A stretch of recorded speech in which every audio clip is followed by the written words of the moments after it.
Il ne suffit pas de crier haro sur l'urgence climatique, il faudrait plutôt dessiner un schéma d'action concrète à mener. La coordination de l'initiative Couronne Verte l'a bien comprise.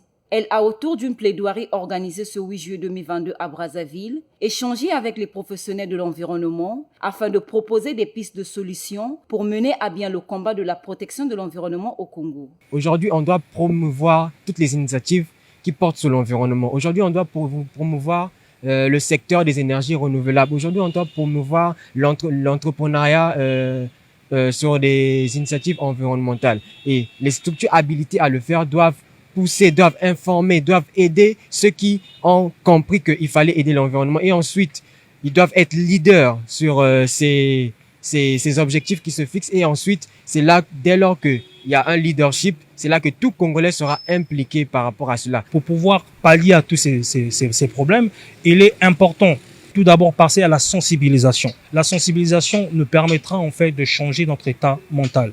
Notre état mental dans le sens où si nous changeons notre façon de penser, nous pouvons changer nos mauvaises habitudes.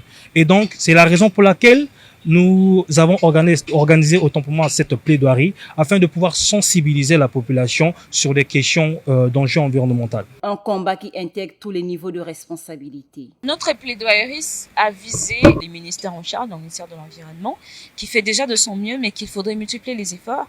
On a les ministères en charge de l'urbanisation, de la santé, et même de la justice. Il y a la responsabilité sociétale, c'est-à-dire que les sociétés aujourd'hui doivent appliquer la politique RSE dans leur entreprise. Ils doivent appuyer les actions qui sont faites dans le cadre de la protection de l'environnement.